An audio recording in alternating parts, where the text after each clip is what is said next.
Hello everyone, कैसे हैं आप सब लोग। आज हम करेंगे 15 और 16 अगस्त के इंपॉर्टेंट करंट अफेयर्स। ये सीरीज़ जो चल रही है यहाँ पे आप लोगों को बता दूँ, आप लोगों को एग्जाम में ज़रूर यहाँ से ही क्वेश्चंस देखने को मिलेंगे। हम लोगों ने इसी के साथ जो भी आपके जनवरी से लेकर जुलाई तक के इंपॉर्टेंट करंट अफेयर्स थे उनको सब पार्ट्स में डिवाइड किया है। मैंने आज ही आप लोगों को कल मैंने आप लोगों को स्पोर्ट्स कैटेगरी के सारे इंपॉर्टेंट करंट अफेयर बताए थे। अब मैं आपको आने वाले लेक्चर्स में अवार्ड्स पे क्वेश्चंस करवाऊंगा। तो चलिए स्टार्ट करते हैं आज की क्लास को बिना ज़्यादा टाइम वेस्ट किए। अभी हाल ही में ministry of environment, forest and climate change ने नोटिफाई किया है कौन सा रूल जिसके तहत प्रोहिबिट कर दिया जाएगा सिंगल यूज प्लास्टिक आइटम्स को 2022 से।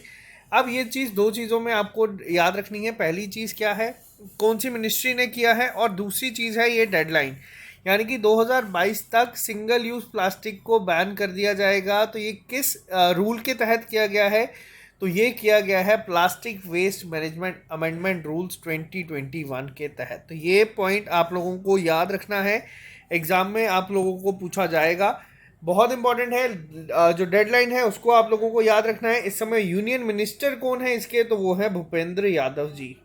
भूपेंद्र यादव जी की कॉन्स्टिट्यूंसी क्या है, तो भूपेंद्र यादव जी की कॉन्स्टिट्यूंसी है राजस्थान से जीते हुए हैं ये इलेक्शन। तो ये आपको याद रखनी है चीज़ें। बात करते हैं सेकंड क्वेश्चन के ऊपर। अभी हाल ही में कौन सी स्टेट ऐसी है जिसको अपनी पहली रामसर साइट मिली है भिंदवास वाइल्ड लाइफ सेंचुरी के लिए। अब ये बता दूं आप लोगों को, आज का सबसे ज़्यादा इंपॉर्टेंट क्वेश्चन है एग्जाम पॉइंट ऑफ व्यू से। पहला क्वेश्चन ये क्यों इंपॉर्टेंट है, क्योंकि रामसर साइट्स पे क्वेश्चन पूछे जाते हैं। तो रामसर साइट जो है अभी हाल ही में इंडिया में 4 और ऐड की गई हैं। कहाँ कहाँ पे है ये साइट, तो मैं आपको बता दूँ, 2 जो है वो गुजरात में है और 2 जो है वो हरियाणा में है। और हरियाणा को पहली बार उनकी पहली रामसर साइट मिली है। जगह के नाम मैं आपको बता दूंगा, एग्जाम में ज़रूर आप लोगों को ये चीज़ें देखने को मिलेंगी। पहला नाम है थोल लेक का। ये लेक कहाँ पे है, ये थोल लेक वाइल्ड लाइफ सेंचुरी है, ये है गुजरात में। और इसी के साथ दूसरी जगह क्या है, वो है वाधवाना वेटलैंड। ये भी कहाँ पे है, ये भी है गुजरात में। और राजस्थान अगर सॉरी आप मैं बात करूँ हरियाणा की, तो वो क्या है, एक तो है सुल्तानपुर नेशनल पार्क, ये बहुत इंपॉर्टेंट है। दूसरा क्या है, वो है भिंदवास वाइल्ड लाइफ सेंचुरी जो झज्जर में है। अगर मैं एग्जैक्ट जगह बताऊँ, और ये सुल्तानपुर कहाँ है, तो ये है गुड़गांव में। गुड़गांव हरियाणा और झज्जर भी हरियाणा में है, भिंदवास। तो ये याद रखिएगा, चारों में से कोई एक आपको एग्जाम में पूछी जाएगी। तो चारों याद रखिएगा। टोटल 4 ऐड हुई हैं। अब आपके लिए यहाँ पे एक और चीज़ बता दूँ, अगर आपसे पूछा जाए total number of Ramsar site India में कितनी होगी अब, तो ये है 46 रामसर साइट है 46। और यूनेस्को हेरिटेज साइट कितनी है इंडिया में, तो वो है 40। 2 अभी हाल ही में हुई है, एक है धोलावीरा गुजरात में है ये, और एक है यहाँ पे रामप्पा टेम्पल। कहाँ पे है ये है तेलंगाना में, और तेलंगाना की भी ये पहली थी। तो ये आपको याद रखना है। इसी के साथ अब आप लोगों के लिए यहाँ पे क्वेश्चन है, जम्मू कश्मीर में जो रामसर साइट्स हैं, एक दो मैं आपको बता देता हूँ। मानसर सुनिनसर रेक है जो, वो आप लोगों को बताना है। इनके अलावा कौन कौन सी जो रामसर साइट्स है जम्मू कश्मीर में, वो आपको कमेंट बॉक्स में लिख के बताना है। इसी के साथ एक और चीज़ है, world wetland day. World wetland day कब मनाया जाता है हर साल, तो ये मनाया जाता है हर साल फरवरी 2 को। तो ये भी इंपॉर्टेंट डेज में है, आप लोग याद रखिएगा। बात करते हैं नेक्स्ट क्वेश्चन के ऊपर। अभी हाल ही में pollution control board of which state rank first in transparency index, CSC की ये रिपोर्ट आई है। तो इसमें आपको बताना है सीएससी क्या है, तो ये है centre for science and environment. इन्होंने अभी रिपोर्ट दी है पोल्यूशन कंट्रोल को लेके। जो टॉप किया है, यानी कि जिसका रैंक फर्स्ट आया है, 2 स्टेट्स हैं, वो हैं आपकी ओडिशा और तेलंगाना, यानी कि option number D, both A and B. और जो यहाँ पे ओडिशा है और तेलंगाना है, इन दोनों ने टॉप किया है। ओडिशा के रिलेटेड मैं आपको बता दूं, ओडिशा गवर्नमेंट जो थी वो ऑफिशियल स्पॉन्सर थी हॉकी टीम की, मेन और विमेन दोनों की, टोक्यो ओलंपिक्स के लिए।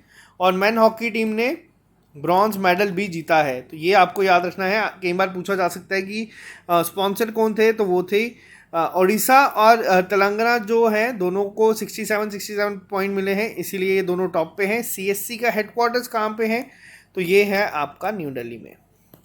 तो ये पॉइंट भी आप लोग याद रखिएगा। ऑब्जेक्टिव क्या होता है, इसके तहत कोशिश की जाती है जितने भी पीसीसीज हैं या एसपीसीबीज हैं उनको पब्लिक डोमेन में लेके आई जाए इंफॉर्मेशन सारी पोल्यूशंस के रिलेटेड। तो ये ट्रांसपेरेंसी इंडेक्स होता है जिसमें उड़ीसा और तेलंगाना दोनों टॉप पे हैं।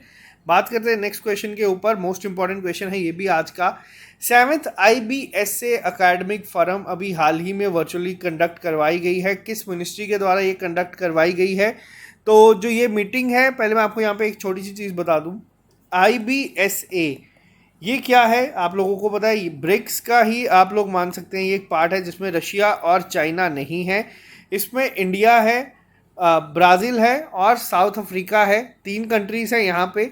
IBSA का अभी हाल ही में जो ये कंडक्ट करवाया गया है, ये करवाया गया था research and information system for developing countries, RIS है। इसको भी याद रखिएगा, हो सकता है आपको एग्जाम में ये पूछा जा सके जाए।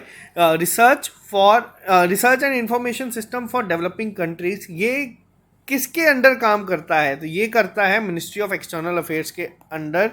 तो एग्जाम में आपको ये दोनों पॉइंट याद रखने हैं, कुछ भी पूछा जाए तो याद रखना है। इस समय मिनिस्टर कौन है? वो है S Jaishankar ji.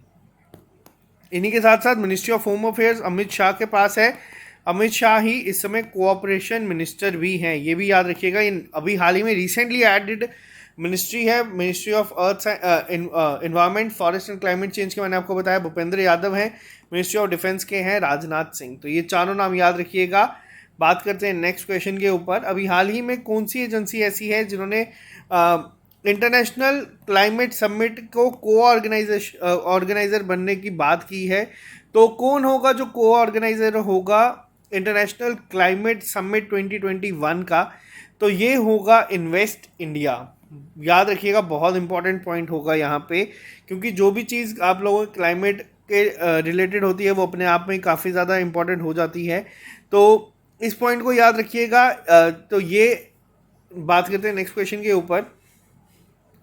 Which ATM card service provider recently launched campaign follow payment distancing to promote contactless payment? आप लोगों को ये चीज़ बता दूं, डिजिटल इंडिया पे बहुत सारी चीज़ें हो रही हैं। तो ये जितने भी चीज़ें आप लोगों को इस तरह के कैंपेन दिखते हैं, ये बहुत ज़्यादा इंपॉर्टेंट हो जाते हैं अपने आप ही। तो किसने अभी हाल ही में ये लॉन्च किया है? तो ये लॉन्च किया गया है रुपे के द्वारा। रुपे ATM कार्ड सर्विसेज के द्वारा प्रोवाइडर्स जो हैं इन्होंने हाल ही में लॉन्च किया है कैंपेन फॉलो पेमेंट दिल से डिस्टेंसिंग। दिल से सलाम अलग था, वो HDFC ने लॉन्च किया था ये। लेकिन यहाँ पे आपको बता दूँ, फॉलो पेमेंट डिस्टेंसिंग जो है ये किया गया है रुपे कार्ड के द्वारा। इसके तहत कोशिश की जाएगी प्रमोट और इनकरेज करा जाए कॉन्टैक्टलेस पेमेंट को अमंग कस्टमर्स। तो ये आपको याद रखना है। इसी के साथ साथ यहाँ पे जो आप नाम देख रहे हैं मास्टर कार्ड को अभी रिस्ट्रिक्ट कर दिया गया है RBI के द्वारा। ये नए अपने यूज़र्स नहीं ऐड कर सकते। तो ये भी आपसे अगर एग्जाम में पूछा जाए तो आप लोग बता सकते हैं। अब यहाँ पे क्वेश्चन आता है कि कॉन्टैक्टलेस क्या हुआ? यहाँ पे फॉलो पेमेंट डिस्टेंसिंग से क्या होगा? आपको ATM तो डालना पड़ेगा, बट ऐसा नहीं है। यहाँ पे क्या होगा, कॉन्टैक्टलेस कार्ड होंगे जो कि 5,000 रुपये तक आप लोगों को मशीन पे अपना कार्ड लेके जाना है, उस पर बस टैप करना है तो 5,000 रुपये तक की पेमेंट अपने आप हो जाएगी। तो आपको कोई पिन डालने की ज़रूरत नहीं है।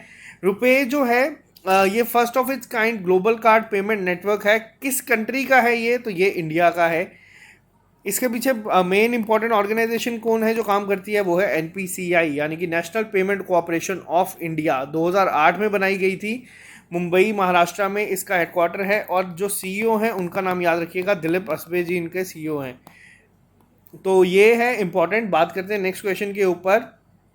अभी हाल ही में 69th chess grand master of India कौन बने हैं? ये क्वेश्चन आप लोगों को मैंने बताया है एग्जाम में। अभी आप लोगों से इस तरीके से क्वेश्चन नहीं पूछा जाएगा, आपसे पूछा जाएगा हर्षित राजा किस स्पोर्ट से रिलेटेड हैं? तो हर्षित राजा जो आप यहाँ पे देख रहे हैं ये चेस प्लेयर हैं। इन्होंने अभी 69th चेस ग्रैंड मास्टर बने हैं। तो ये भी याद रखिएगा।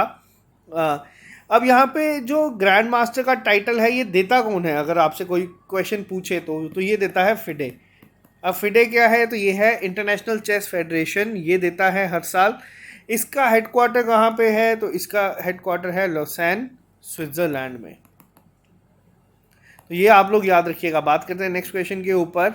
अभी हाल ही में कौन से ऐसे फॉर्मर कैप्टन हैं Indian under 19 world cup winning team के जिन्होंने अनाउंस कर दिया है retirement from Indian cricket team? तो ये कौन से प्लेयर हैं? तो ये हैं उन्मुक्त चंद।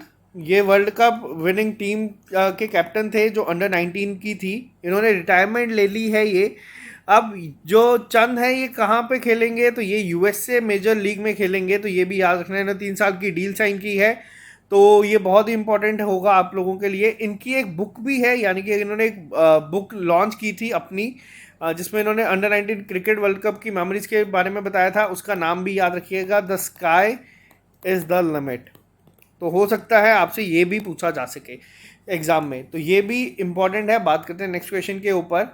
अभी हाल ही में वर्ल्ड प्री डायबिटीज़ डे हर साल ऑब्जर्व किया जाता है अक्रॉस द ग्लोब, जो किस डेट से स्टार्ट होता है? तो ये स्टार्ट होता है 14 अगस्त से। हर साल प्री डायबिटीज़ डे होता है ये। और अगर आपसे क्वेश्चन पूछा जाए वर्ल्ड डायबिटीज़ डे कब होता है, तो वर्ल्ड डायबिटीज़ डे होता है हर साल 14 नवंबर को।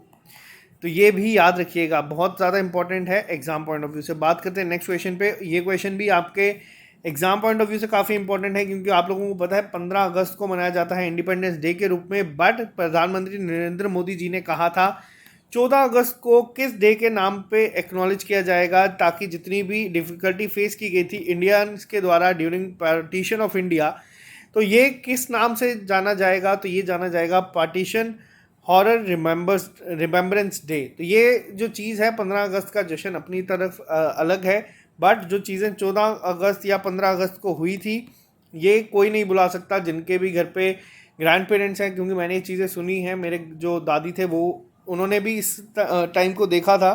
तो ये चीज़ें उस समय आज़ादी का जश्न ऐसा नहीं था जैसा आप लोग आज देखते हैं। तो ये काफ़ी अच्छी चीज़ है जो उनको भी रिमेम्बरेंस डे मिले। तो ये जो पार्टीशन हॉरर रिमेम्बरेंस डे है 14 अगस्त को मनाया जाएगा। पहली बार 2021 में इसको ऑब्जर्व किया गया है। तो अगर एग्जाम में पूछा जाता है कब होता है, तो ये होगा 2021, 14 अगस्त 2021 को। और इसी के साथ साथ 14 अगस्त जो है वो पाकिस्तान का इंडिपेंडेंस डे भी इसी दिन मनाया जाता है। तो ये आप लोग याद रखिएगा। और इस डे का जो मेन एम है, ताकि जो रखा गया है ताकि लोग रिमाइंड करें और हमेशा याद रखें कि वायलेंस और जो नफ़रत है वो कभी भी सॉल्यूशन नहीं होता, और inspire them to work towards social harmony and sensitivity. तो ये बहुत इंपॉर्टेंट डे है जो ऑब्जर्व किया जाएगा। इसी के साथ साथ नेक्स्ट क्वेश्चन पे आते हैं। Which state becomes first Indian state to recognise community forest resource right? तो कौन सी ऐसी स्टेट है जो पहली बनी है जिन्होंने रिकॉग्नाइज करा है कम्युनिटी फॉरेस्ट रिसोर्स राइट को? तो ये है छत्तीसगढ़। छत्तीसगढ़ ने इसको अभी हाल ही में कहा है, पहली स्टेट बनी है जो कम्युनिटी फॉरेस्ट रिसोर्स राइट करेगी। अब ये होता क्या है, तो अगर मैं यहाँ पे आपको बताऊँ, सेक्शन 3(1) के अंदर जो जितनी भी स्केड्यूल्ड ट्राइब्स हैं या अदर ट्रेडिशनल फॉरेस्ट डेवलपर्स हैं, recognition of forest right act, तो इनके तहत रिकॉग्नाइज किया जाता है फॉरेस्ट राइट एक्ट को। और ये राइट देती है टू प्रोटेक्ट, रीजनरेट और कंजर्व और manage any community forest resource which the people from tribal communities have been traditionally protecting. तो ये याद रखिएगा, पहली कौन सी बनी है जिन्होंने इसको रिकॉग्नाइज किया है कम्युनिटी फॉरेस्ट रिसोर्स राइट को? तो ये बनी है छत्तीसगढ़। प्रेजेंटली पहली है छत्तीसगढ़। तो जो विलेजेस है, तो पहले क्या होता था, यहाँ पे एक लीव्स मिलते हैं, तेंदू लीव्स। विलेजर्स को जो है ये इसको नहीं पिक कर सकते इसके लीव्स को, तो ये इसीलिए शुरू किया गया है। बहुत इंपॉर्टेंट होगा, आपको ये नाम भी याद रखना है। छत्तीसगढ़ के गवर्नर कौन है? तो छत्तीसगढ़ के गवर्नर हैं अनसुईया उकेई। तो इनका नाम भी याद रखिएगा। बात करते हैं नेक्स्ट क्वेश्चन के ऊपर। India first drone forensic lab and research centre inaugurated at? तो इंडिया का पहला ड्रोन फॉरेंसिक लैब और रिसर्च सेंटर जो है ये इनॉग्रेट किया गया है। कहाँ पे ये किया गया है? केरला में। अभी ये बहुत ही इंपॉर्टेंट है। और ड्रोन्स के रिलेटेड जितने भी अभी आप लोगों ने देखा होगा काफ़ी ज़्यादा न्यूज़ में थे, तो उनको एंटी ड्रोन सिस्टम एक अभी हाल ही में इंडिया ने लॉन्च किया है जिसका नाम है इंद्रजाल। इसको भी याद रखिएगा।